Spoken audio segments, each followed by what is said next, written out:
오늘 이제 2024년 제3차 정세 토론회를 시작하도록 하겠습니다. 대한민국이 지금 직면하고 있는 과제들 중에 가장 좀 심각한 게 안보 문제하고 또 인구 문제 아닌가 생각을 합니다. 이 인구 절벽 문제,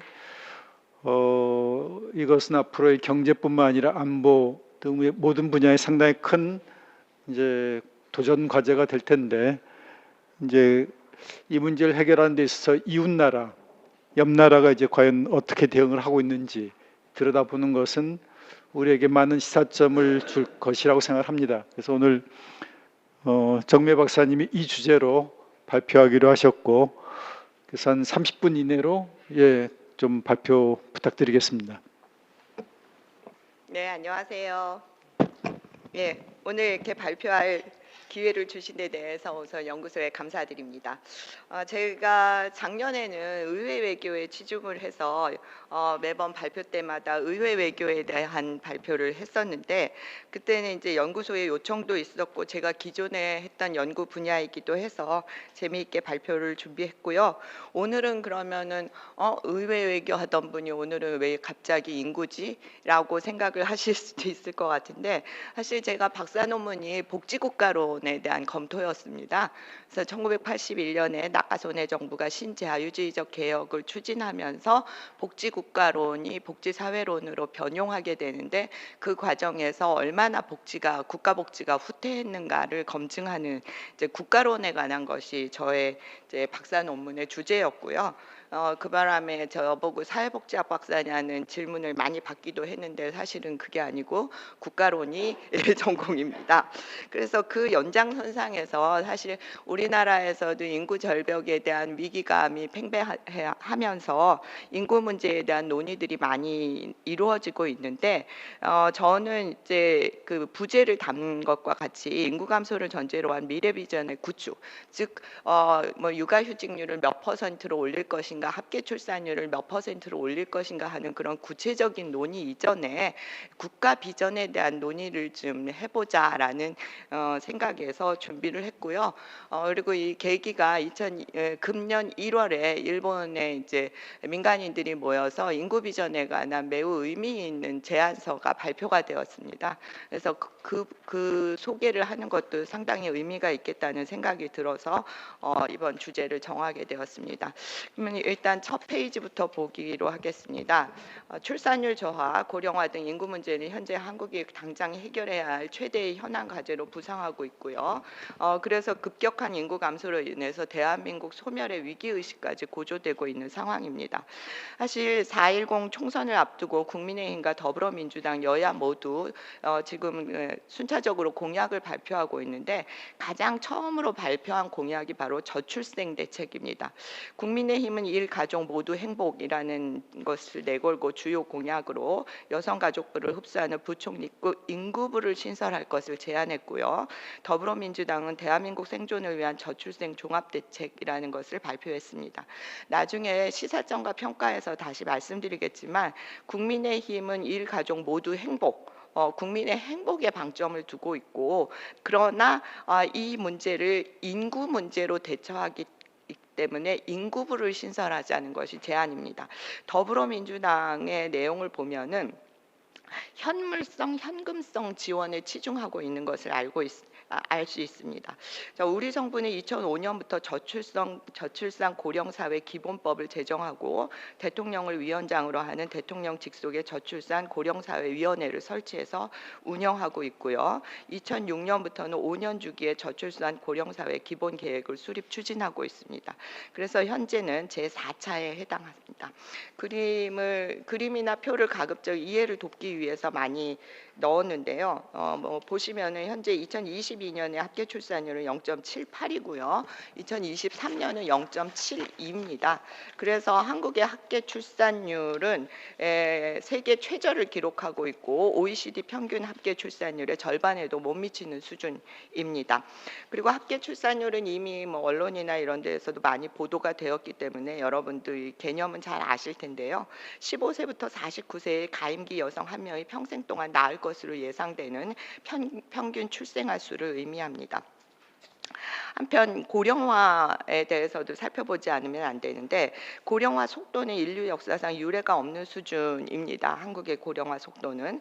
그래서 밑에 표를 보시면 지금까지는 일본이 고령화 속도가 전 세계에서 가장 빨랐는데 그 일본보다도 더 빠른 속도로 늙어가고 있는 나라가 한국입니다. 그래서 65세 이상 노인 인구의 비율이 7%면 고령화 사회, 14% 고령 사회, 그다음에 20%면 초고령 사회라고 하는데 이 7%에서 14%로 2배가 되는 것을 배관 연수라고 합니다. 이 배관 연수가 제가 한국의 경우에는 여기 18년으로 5자가 났는데 15년밖에 걸리지 않아 전 세계에서 가장 빠른 속도로 고령화, 초고령화 되고 있습니다. 그래서 본고에서는 한국보다 먼저 저출산 고령화를 경험하고 이에 대한 대응을 펼쳐온 일본의 사례를 살펴봄으로써 인구 감소로 인해 대한민국 소멸의 위기에 처한 한국의 시사점을 모색해 보고자 합니다. 그런데 논의를 시작하기에 앞서 한번 개념을 짚고 넘어갔으면 하는 게 있습니다. 문제 제기의 1페이지에도 나왔지만은 국민의힘과 더불어민주당이 내놓은 대책의 대책명을 보시면 저출생 대책이라고 되어 있습니다. 최근 한국에서는 저출산이라는 용어 대신 저출생이라는 용어를 사용하고 있는 것을 아시지요? 아실 거라고 생각이 되는데 일단 저출산과 저출생이 혼용되고 있습니다. 현재 앞에서도 소개드린 바와 같이 우리나라는 저출산 고령사회 기본법이라고 하는 법을 가지고 있기 때문에 법과 제도의 명칭은 저출산입니다. 그러나 정치계, 정계, 언론, 지자체 이런 데에서는 저출생이라는 용어를 사용하고 있고 사실 21대 국회에서는 네 명의 국회의원이 저출산 고령사회 기본법을 저출생으로 바꾸는 것을 발의하기도 했고 서울시를 비롯한 전국 5개 시도 16개 시군구가 조례에서 저출산 대신 저출생을 사용하고 있습니다. 그런데 그러면은 왜 저출산을 저출생으로 바꾸려는 움직임들이 이렇게 나타나고 있느냐라고 하면 한국어를 그대로 번역하면 출산은 아이를 낳다. 결국 여자들이 아이를 잘 낳지 않기 때문에 한국의 저출산 문제가 발생한 거다라고 해서 저출산을 책임을 여성에게 돌리고 있다라고 해서 여성계에서 저출산을 중립적 언어인 아이가 태어나다인 저출생으로 바꾸자라는 움직임이 2016년부터 있었고요. 이러한 움직임이 막 일어나고 있을 때 서울시가 성평등 언어사전 자료집을 발표를 했는데 생활 속에서 성차별 언어를 개선하기 위한 제안을 했습니다. 그 안에서 유모차는 엄마가 끌고 다니는 게 아니라 아이가 타는 거니까 유모차가 아니라 유아차. 여직원이 아니라 직원, 저출산이 아니라 저출생, 미혼이 아니라 비혼, 결혼을 못하는 게 아니라 안 하는 거라는 거죠. 이러한 흐름들에 의해서 최근에는 저출산이라는 용어 대신 저출생이라는 용어를 사용하고 있는데 학계에서는 출산과 출생, 출산율과 출생률은 엄연히 다른 통계이기 때문에 이것을 성평등 차원에서 함부로 바꿔서는 안 된다라고 경고를 하고 있습니다. 출산율이라는 것은 앞에서 말씀드린 것처럼 가임기 여성 한 명이 평생 동안 낳을 것으로 예상되는 평균 출생아 수고요. 출생률이라고 하는 것은 인구 1000명당 태어나는 아이의 수입니다. 따라서 인구 구조에 따라서 이 출산율과 출생률이 함께 가지 않는 경우도 얼마든지 발생한다는 거죠. 아무리 가임기 여성이 많아도 아이를 낳지 않으면은 출산율과 출생률은 둘 다 낮지만 예를 들면은 그 농어촌 마을 같은데 노인들만 막 사는 곳에 젊은 부부가 이사를 와가지고 막 다둥이를 낳았다. 그러면은 그 마을의 출산율은 높아집니다. 가임기 여성 자체가 그 여성 한 명밖에 없다거나 아니면은 가임기 여성이 몇 명밖에 되지 않는데 그 마을에서 다둥이를 막 낳으면은 출산율은 높아요. 그러나 그 마을 전체의 출생률은 매우 낮은 거죠. 노인 인구밖에 없기 때문에. 어쨌든 그래서 출산과 출생은 다른 개념이다라고 해서 학계에서는 경고를 하고 있는데, 사회적 흐름 자체는 저출생으로 쓰는 것으로 점차 학계 특히 정치권이 여성 유권자의 표를 의식하는 측면도 있고요. 그래서 언론계도 마찬가지고 최근에는 저출생이라는 용어를 쓰고 있습니다. 그렇다면 일본에서는 출생 어느 용어를 쓰고 있느냐라고 하면, 일본에서는 처음 이 용어가 생겼을 때는 저도 뭐 소자화가 뭐야 되게 어색하게 느껴졌는데, 지금 이러한 한국에서의 분위기나 흐름에 맞춰 볼 때 상당히 중립적으로 용어를 일본 정부가 잘 만들었다 하는 생각까지 드는데요. 일본에서는 아이가 적은 현상과 그러한 경향까지를 모두 다 포함해서 소자화라는 용어를 씁니다. 이 표현은 1992년 일본 정부에서 만든 거고요. 출생률의 저하와 이에 따른 가정 사회에서의 아동 수의 저하 경향까지를 포괄하고 있는 표현입니다. 그래서 본고에서는 소자화를 저출산으로 번역을 하되, 저출생이 법 제도에서는 저출산으로 쓰이고 있는 것과 마찬가지로 일본의 제도나 이런 정책을 표현할 때는 소자화라는 용어를 그대로 쓰고요. 우리가 이제 설명을 할 때는 저출산으로 번역을 하겠습니다. 일본의 인구 구조는 인구 추이를 보시면은 아시겠지만 2070년에는 현재 수준으로 간다면 2070년에 9천만 명 이하로 떨어지고요. 2100년에는 약 6,300만 명 정도로, 현재 1억 2천이 좀 넘는데 반 정도가 될 것으로 전망되고 있습니다. 사실 일본에서는 1970년대 중반부터 고령화 문제가 심각하게 대두했기 때문에 고령화에 초점이 맞춰졌고, 저출산은 고령화에 가려서 그 심각성이 인식되지 못했던 측면이 있습니다. 왜냐하면 일본은 패전 후 오랫동안 인구 과잉과 실업이 사회적 문제였기 때문에 저출산은 문제가 되지 않았고요.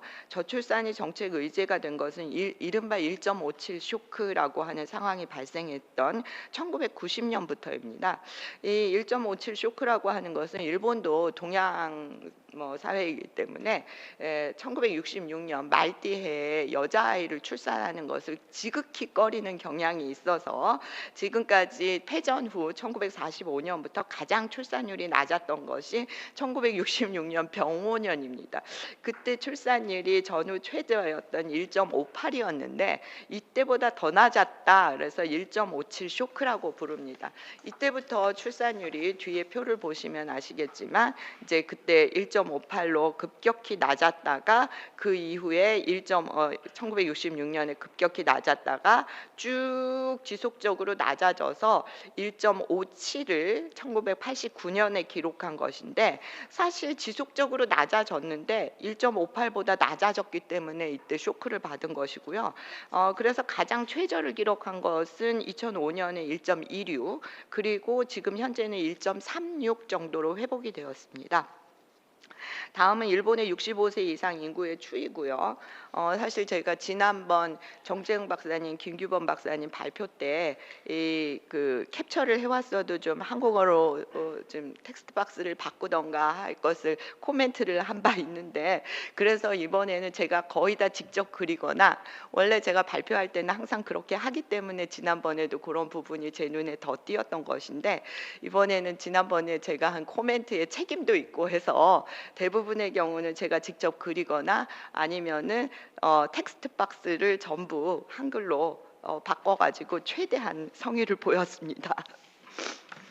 그래서 일본의 고령화 비율은 전 세계에서 가장 높아서요. 2022년 65세 이상이 일본 전체 인구의 29%.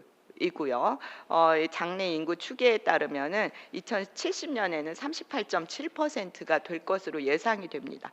그러나 고령 사회에서 고령화 사회, 초고령 사회로 가는 속도도 한국이 굉장히 빠른 것처럼, 사실 2070년에 한국의 고령화율은 46.5%가 될 것으로 예상이 되고 있습니다. 이렇게 되면 2070년에는 대한민국 전체 인구의 2명 중 1명은 65세 이상이 되는 것이죠. 그러면 일본 인구 위기에 대해서 일본은 어떤 식으로 대응해 왔는가를 살펴보겠습니다. 첫 번째는 저출산 대책인데요. 지금까지 나왔던 일본의 이제 저출산 대책을 전부 요약을 해서 간단하게 정리를 해보니 그래도 줄줄이 설명이 길어져서 표 1, 10페이지에 표 1로 정리를 해봤습니다. 간단하게 말씀드리면 1994년 엔젤 플랜이라고 하는 것을 처음에 저출산 대책으로 발표를 했고요. 94년 엔젤 플랜 발표 이후에 지속적으로 저출산의 흐름을 어떻게 해서든지 막아보고 출산율을 올려보기 위해서 정말 많은 시책과 대책과 정책들을 내놨다라고 할 수 있고요. 근데 이렇게 해도 뭘 했다는 거지 하고 눈에 확 들어오지 않기 때문에 이걸 표 2로 다시 만들어서 정리를 해봤습니다. 그래서 1990 연대별로 나누어서 1990년대에는 1989년에 합계 출산율 1.57 쇼크를 계기로 엔젤 플랜이라고 하는 5개년 계획을 세웠고요. 그 5개년 계획을 신엔젤 플랜, 신실 엔젤 플랜 해서 이렇게 하다 보니 이때의 가장 중점적인 것은 취업 여성에 대한 보육 서비스였습니다.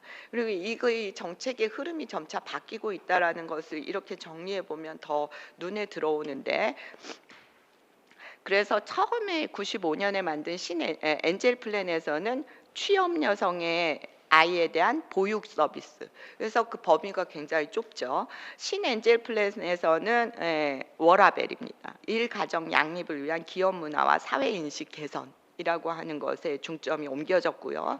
신신 엔젤 플랜에서는 이 아이를 가지고 있는 양육 가정뿐만 아니라 비혼 젊은 층에게까지도 그 대상이 확대가 돼서 젊은 층이 자립할 수 있는 문화가 되지 않으면 결혼을 하지 않고, 결혼을 하지 않으면 아이를 낳지 않기 때문에 젊은 층의 자립과 어린이의 성장이 중점 과제로 바뀝니다.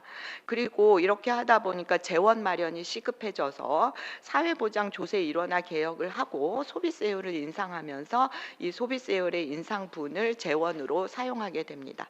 그리고 2010년부터는 이 엔젤 플랜의 이름도 바꾸게 되는데 어린이 육아 비전, 그 다음에 2015년에는 신저출산 사회 대책, 그리고 이것을 이제 앞에 1, 2, 3차도 없었는데 왜 갑자기 4차 저출산 사회 대책이라고 하지? 라고 하는데, 이걸 거슬러 올라가서 이것들을 1차, 2차, 3차에 해당한다고 보고 2020년 것을 제4차라고 일본 정부가 이름을 붙였습니다. 그래서 제4차 저출산 사회 대책 대강에서는 희망 출산율 1.8을 실현하고 당사자 관점의 저출산 대책을 추진하겠다라는 것으로 이제 바뀌었고요. 그리고 신저출산 사회대 2015년에는 이제 어린이 육아 지원 본부라는 것을 설치했고요. 그 다음에 일본의 저출산 대책의 가장 큰 패러다임의 변화라고 할 수 있는 것이 2023년에 만들어진 어린이 가정청의 출범입니다. 이 우리나라에서는 저출산에만 초점을 맞춰서 일본에서 어린이 가정청이라고도 하고, 뭐 언론에서는 어린이 아동 어떤 것으로도 번역이 가능하기 때문에 아동 가정청이라고도 되어 있는데, 저는 그냥 어린이 가정청으로 번역을 했는데요.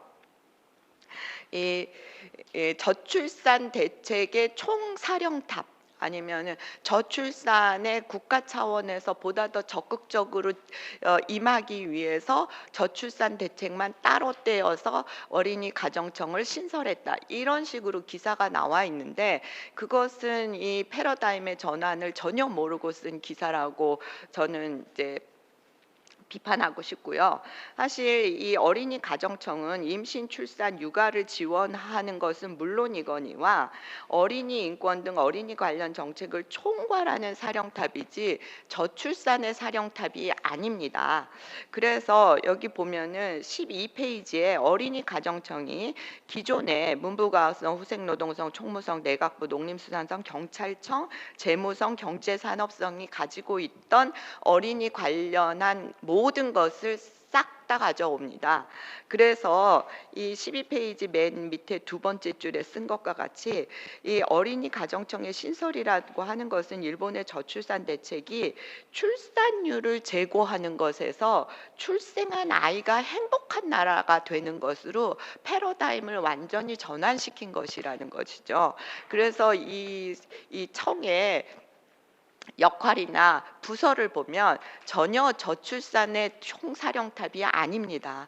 그래서 일본의 이 명칭 자체도 어린이 가정청이고요. 고령화 대책도 일본이 사용하는 용어가 우리랑 좀 달라서 용어에 대한 설명을 먼저 드려야 될 것 같은데, 일본에서는 간호, 간병을 포괄하는 용어로 개호라는 표현을 사용합니다. 부동산 중개업자처럼 개라고 해서 이제 돌봄 노동자가 개입해서 이를 보호한다라는 의미를 가지고 있는 건데요. 그래서 일본에는 개호보험법, 우리나라의 노인 장기 요양보험과 같은 개호보험법이라는 것도 있고 여러 가지 정책과 제도의 명칭이 개호입니다. 그래서 이것도 간호간병으로 번역한 경우와 그대로 개호라고 사용한 경우가 있으니까 참고해 주시기 바랍니다. 일단 이제 고령화로 인한 인구 변화라고 하는 것은 노동 인구의 감소는 물론이고 가족의 형태가 변화하게 되는 것이죠.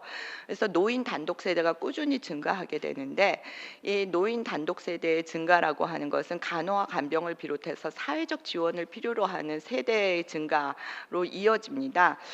그리고 또한 고령화라고 하는 것은 이제 평균 수명과 건강 수명 간의 그래프를 보시면 아시겠지만, 사람이 살면서 건강하게 살 수 있는 나이가 일정 정도에 끝나는 것이죠. 그리고 그 나면은 우리나라에서는 와상 노인이라고 하는데 계속 침대에서 누워서 생활할 수밖에 없는 이런 분들에게는 이제 간호와 간병이 필요할 수밖에 없어서, 일본에서는 고령화 대책의 기본은 노인 실업, 노인에게 일자리를 제공하는 것, 그 다음에 와상 노인을 어떻게 간병할 것인가 두 가지로 초점이 맞춰져 있습니다.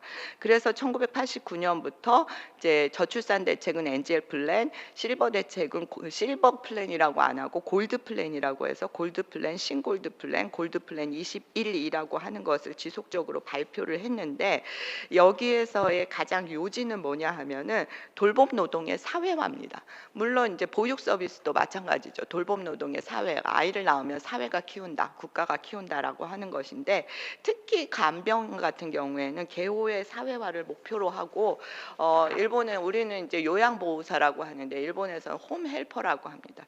이제 홈헬퍼를 몇십만 명까지 늘리는 것에 주안점을 두고 있죠. 그러나 저출산으로 인해서 경제활동 인구가 점차 줄어드는 상황에서 노인 인구는 늘어나고 홈헬퍼에 대한 수요는 급증하고, 이것을 메울 수 있는 방법이 없다 보니 우리나라에서 외국인 아이 돌보미를 이제 받아들이자라고 해서 지금 논의가 한참 벌어지고 있는데, 일본에서는 노인을 대상으로, 아이가 아닌 노인을 대상으로 한 외국인 돌봄 노동자를 2008년부터 수용했습니다. 그래서 제가 오늘 더 이제 이 주제를 가져온 것인데, 우리나라가 외국인 아이 돌보미를 들여오는 데 있어서 매우 많은 시사가 될 것이라고 생각이 돼서요. 그래서 일본에서는 이제 EPA, 우리나라에서는 FTA나 CEPA, 세파는 쓰는데 EPA는 잘 안 쓰는데, 일본에서는 이코노믹 파트너십 어그리먼트라 해서 EPA라는 용어를 씁니다. 그래서 인도네시아, 필리핀, 베트남으로부터 EPA에 의해서 2008년부터 간호사, 개호복지사를 받아들이고 있고요. 현재 한 7,000명 정도가 일본에 들어와 있습니다. 그런데 이 제도가 어떻게 운영이 되고 있느냐, 16페이지를 보시면 개요에서 일단 이걸 맡고 있는 국제후생사업단이라고 하는 기관이 유일한 수용 조정 기관이어서 민간의 알선업자나 소개업자가 전혀 끼어들 여지가 없습니다. 그리고 연도별로 최대 수용 인원을 설정하고 있고요. 들어온 사람들은 간호, 개호의 역할을, 그 업무를 맡기 때문에 반드시 연수 기간 안에 일본의 간호사 자격시험, 개호복지사 자격시험과 같은 국가시험에 합격해야 되고, 합격하지 못할 경우에는 재류 자격이 그대로 취소가 돼서 떠나야 됩니다. 그리고 일본인과 동등 이상의 보수를 지급해야 되고 일본의 노동관계 법령에 따라서 4대 보험이 적용됩니다. 그리고 이제 체류 기간은 간호사는 3년, 개호사는 4년이고 체류 기간의 갱신이나 횟수에는 제한이 없습니다. 그래서 일본 정부는 의료 개호 서비스의 안전성 확보와 질적 향상을 위해서 반드시 일본의 국가 자격을 취득해야 된다라는 것을 강조하고 있고요. 그러나 인도네시아, 베트남, 필리핀에서 온 이들이 합격률이 매우 낮습니다. 그래서 연수가 끝나면 돌아가는 경우가 많고요. 자, 그래서 이 이민이나 외국인에 대한 인구 감소에 대한 위기감에서 2008년부터 간호사, 개호사도 받아들였고 우리가 이민을 좀 받아들여야 되는 게 아니냐 하는 사회적 논의가 이걸 계기로 계속 나타나고 있는데요. 현재 일본의 재류 외국인 수는 300만이 넘었습니다. 그래서 전체 인구에서 차지하는 비율은 아직은 좀 적어서 2.46%밖에는 안 되지만 전년에 비해서 10% 이상 증가한 수치고요. 사실 지속적으로 이렇게 계속 외국인이 증가할 것으로 예상이 되고 있습니다. 그리고 이 중에서 300만 명 중에서 외국인 노동자 취로 자격으로 와 있는 노동자가 200만 명 이상입니다. 그러니까 일본에 와 있는 외국인의 상당수는 거의가 노동자다라고 할 수 있죠. 유학이나 특별 영주자를 제외하면 취로자라고 할 수 있는데, 그래서 일본의 재류 외국인 및 외국인 노동자의 추이와 국적별, 지역별 내역은 그래프와 그림으로 제시를 했으니까 참고하시고요. 이미 시간 관계상. 그러면 일본의 외국인에 대한 정책들이 어떻게 변화했고 지금 현재는 어떠한가를 보면, 기본적으로 일본은 우리나라와 마찬가지로 단일 민족 국가관을 숭배하는 경향이 매우 강합니다. 그래서 이러한 그 야마토 민족에 대한 자긍심 이런 게 굉장히 강하기 때문에 외국인에 대해서 상당히 폐쇄적이고 배타적인 측면이 있는데, 외국인은 그렇기 때문에 필요한 사람만 필요에 따라 받아들인다라고 하는 정책을 갖고 있어요. 그래서 일본의 기존의 외국인에 대한 정책은 한마디로 얘기하면 외국인의 정주화 저지입니다. 일본의 법을 보면 어떻게 하면 귀화를 안 받아들이고 어떻게 하면 외국인이 일본에 온 다음에 영주나 정주를 하지 않도록 할 수 있을까에 더 초점이 맞춰져 있다고 할 수 있는데, 이러한 외국인의 정주화 저지라고 하는 것이 점차 바뀌게 됩니다. 그래서 그런데 바뀌어도 일본은 전문적 기술적 분야의 외국인에 대해서는 적극적으로 수용하되 단순 노동자에 대해서는 신중히 검토한다라고 하는 기조는 변하지 않았습니다. 그래서 2019년에 특정 기능이라고 하는 재류 자격을 신설하고 특정 기능에서 12개 산업 분야에 한해서만 전문적 인재들을 받아들이기로 법을 만들었습니다. 그 법을 정리한 것이 20페이지에 있는 표 3입니다. 그래서 전문적 기술적 분야의 외국인은 보다 적극적으로 수용한다. 그러나 상기 이외 분야의 외국인에 대해서는 다양한 검토가 필요하다라고 하는 것이 기본적인 기조이고, 전문적 기술적 분야의 외국인은 일본에서는 줄여서 고도인재라고 부릅니다. 이른바 고도인재라고 부르는데, 자, 죄송하지만 10분만 더 받겠습니다. 발표를. 일본의 인구 위기에 대해서 민간으로부터의 제언이 있었는데 두 가지, 레이와 린초 인구 전략 회의 두 민간 부문의 제언에 대해서 소개를 드리고 싶습니다. 먼저 레이와 린초인데요. 레이와 린초라고 하는, 지금 현재 일본의 연호가 레이와입니다. 원래는 이제 레이와 국민회의라고 해서 Reinventing Infrastructure of Wisdom and Action, 그래서 이거를 이제 굉장히 중의적으로 연호인 레이와이기도 하고 요것에 이제 이니셜을 따면 레이와가 되기도 하는데요. 그래서 이 레이와 린초는 홈페이지도 있으니까 일본어로 되어 있지만 요즘에는 전부 사이트도 자동 번역이 되니까 보셔도 되는데, 일본의 재계 노동계 학계의 저명 인사 100여 명이 회원으로 활동하고 있고요. 단지 그냥 모여 있는 것이 아니라 이들이 주제별로 전문 부회를 설치해서 통치구조, 재정사회보장, 국토구상의 3부 체제로 운영을 하면서 진짜 열심히 공부를 합니다.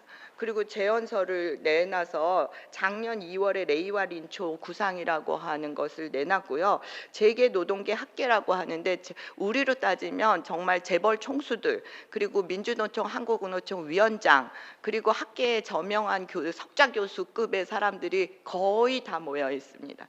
그리고 이들이 정기적으로 회의를 하고 그 회의 보고서를 제안서로 만들어서 언론에 공표하고, 정말 이런 걸 오피니언 리더라고 하는 거구나 하는 이제 부러울 정도의 활동을 합니다.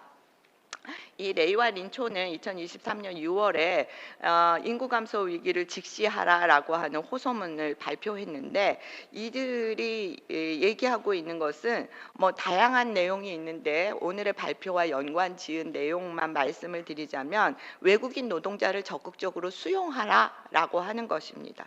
그리고 이제 이 인구 감소 위기에 대한 외국인 노동자 수용을 제한하면서 사용한 통계가 노무라 종합연구소가 발표한 보고서인데요. 22페이지의 표 4를 보시면 인구 변화가 잠재 성장률에 미치는 영향을 외국인을 받아들였을 때와 외국인을 받아들이지 않았을 때로 나누어서 잠재 성장률을 계산하고 있는데, 외국인을 받아들이지 않았을 때에는 전 기간에 걸쳐서 일본은 마이너스 성장을 하게 됩니다. 그러나 외국인을 적극적으로 받아들였을 경우, 이때 이제 외국인을 그럼 적극적으로 어느 정도 받아들인 거냐? 이것은 국립사회보장인구문제연구소라고 하는 일본의 국가기관이 일본의 장래 추계 인구를 매년 발표하는데요. 여기에서 16만 4천 명을 매년 일정한 기준으로 받아들이는 것을 기준으로 장래 추계를 발표했습니다. 그래서 매년 16만 4천 명이 지속적으로 늘어난다고 가정한 수치입니다.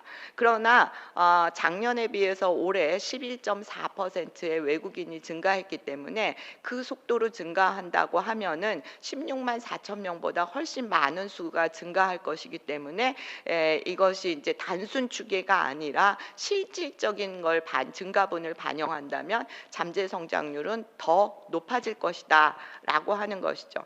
그래서 레이와 린초는 이러한 이제 일본 경제 사회를 매우 불안정하게 만들 수 있는 심각한 인구 문제에, 인구 감소에 대응하기 위해서 이민 정책의 도입을 회피하지 말고 사회적 논의를 진행하라 라고 제언을 하고 있고요. 다음은 이 레이와 린초와 어깨를 나란히 하고 있는 인구전략회의라고 하는 민간 기구가 있습니다. 여기는 이제 레이와 린초가 만들어지고 나서 그 이후에 민간인들로, 뜻있는 민간인들로 구성돼서 일본에서는 유식자라고 하는데, 이제 유식자, 무식자, 유식. 그래서 2023년 7월에 유식자 그룹인데, 저는 이제 뜻있는 민간인으로 번역을 했는데요. 인구 전략 회의가 출범을 했습니다. 여기에는 이제 현 지사라든지 이런 분들도 들어와 있고요. 지방 소멸에 대한 위기 의식. 그래서 여기에서는 2024년 1월 바로 이제 제가 오늘의 주제를 결정하는 데에도 많은 영향을 미친 건데, 2024년에 이 중간 보고서가 나왔고, 이 중간 보고서를 읽고 이번에는 인구 문제로 한번 해봐야겠다라는 생각을 하게 됐습니다. 1월에 중간 보고서 인구 비전 2100이라고 하는 것이 발표가 됐고요. 이것을 1월 9일에 총리 관저를 방문해서 이 제언서를 기시다 총리에게 직접 전달을 했고, 모든 언론에 이 중간 보고서가 소개가 됐습니다. 그래서 이 인구 비전 2100을 제언하는 이유에 대해서는 뭐 보시면 아시고요.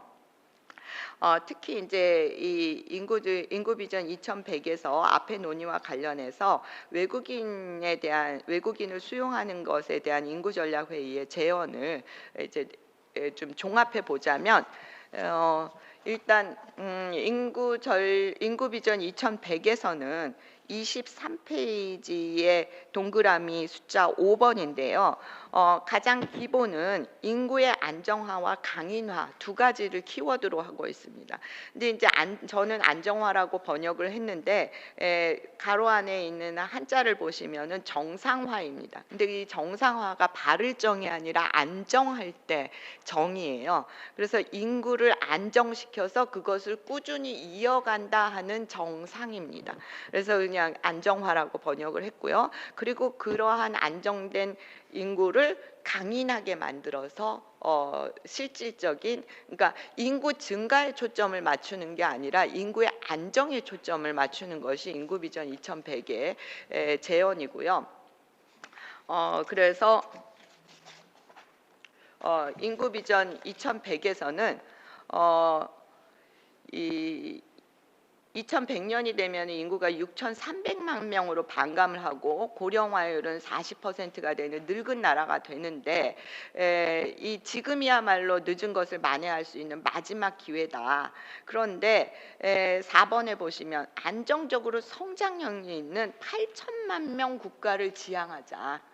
지금의 인구 수준을 유지하려고 어떻게 막 노력하고 인구 수준을 유지하기 위해서 외국인을 받아들이고 막 여자들한테 빨리 애 낳으라고 막 출산율 제고하려고 막 노력하고 그러는 것이 아니라, 인구 감소는 아무리 우리가 노력해도 기정사실이다. 그러나 감소의 속도를 점점 늦추면서, 그러나 8천만 명 미만이 되면 경제 활력이 너무 떨어지기 때문에 8천만 명 수준에서 인구를 안정화시키고 이것이 강인하게 되는, 그래서 이제 8천만 명으로 안정화시키고 보다 더 행복 지수가 높아지는 그런 사회를 실현하자라고 하는 게 인구 비전 2100의 이제 재현이고요. 외국인과 관련해서는 이민자와 영정주 외국인을 좀 구별하고 있고요. 단 이제 중요한 것은 여기에서는 보충 이민이라고 표현을 하고 있는데, 보충 이민이라고 하는 것은 출산율이나 사망률의 감소로 인한 인구 감소를 보완하고 고령화를 회피할 목적으로 한 국제 인구의 이동을 말합니다. 그래서 이러한 보충 이민은 반대한다. 그래서 인구전략회의는 어디까지나 출산율의 향상을 통해서 저출산의 흐름을 바꾸는 것을 기본으로 하는 인구 안정화 전략을 취하면서, 한편으로는 영정주 외국인에 관한 정책은 강인화 전략의 한 축으로 자리매기는 하는 것이 적절하다라고 제언을 하고 있습니다. 그래서 이 시나리오가 A, B, C, D를 제시하고 있는데 25페이지의 표 5를 보시면 인구 안정화를 둘러싼 4가지 시나리오 중 이 인구 비전 2100에서 제시하는 것은 시나리오 B입니다. 그래서 출산율을 일정 정도 회복하면서 총 인구 8천만 명에서 인구를 안정화시켜서 이 안정화된 인구가 강인화되는, 모두가 행복한 나라가 되는. 그래서 좀 발표가 길어졌는데요. 시사점과 제언입니다. 일단 저출산 고령화는 단지 인구의 문제가 아니다. 장기적 관점에서 국가의 명운이 걸린 국가 비전의 문제이고 삶의 질의 문제이고 사회적 약자에 대한 인권의 문제이기도 합니다. 그래서 왜 그러면 인구 문제가 사회적 약자의 문제냐? 아동, 여성, 노인, 외국인 노동자의 문제이기 때문입니다. 그래서 이 모든 것들을 총체적으로 접근해야만 하기 때문에 이것은 인구 부를 설치해야 하는 것은 뭐 그것대로 의미가 있지만, 이거 레이와 린초나 인구전략회의가 제시하는 바와 같이 전체적인 미래 비전이 필요하다, 국가 비전이 필요하다라고 하는 것이고요. 그 다음에는 우리 정부는 저출산 고령사회 기본법을 제정하고 저출산 고령사회위원회를 설치하고 있는데, 제가 말씀드리고 싶은 것은 저출산은 저출산이고 고령화는 고령화다라는 것입니다.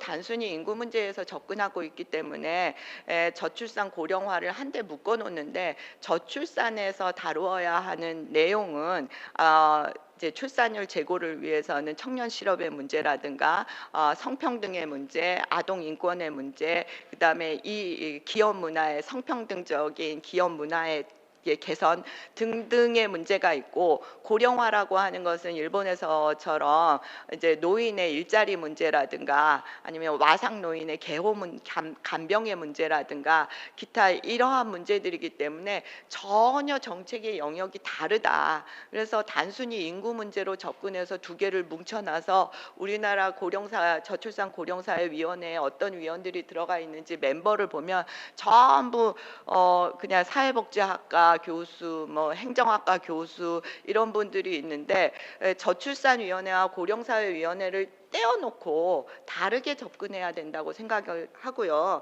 그런 의미에서 일본의 경우에는 고령사회 대책과 저출산사회 대책은 완전히 분리되어 있습니다. 그래서 내각부에서도 고령사회 백서와 저출산사회 백서를 다 매년 따로 발간하고 있고요. 그 다음에는 외국인 수용에 대한 사회적 정책적 논의가 필요하다고 생각을 합니다. 다른 산업과 달리 특히 우리나라는 현재 노인이 아닌 아동을 대상으로 입주형으로 외국인 노동자를 받아들이는 것을 추진하고 있는데 다른 산업과 달리 돌봄은 사람에게 이루어지는 서비스고요. 또 개별 가정에서 근무하는 형태이기 때문에 일본의 사례를 보다 면밀히 검토해서 이 외국인 입주형 외국인 아이 돌보미를 받아들이는 거에 대해서 보다 신중하게 접근해야 된다라고 생각을 합니다. 이상으로 발표를 마치겠습니다. 감사합니다. 예,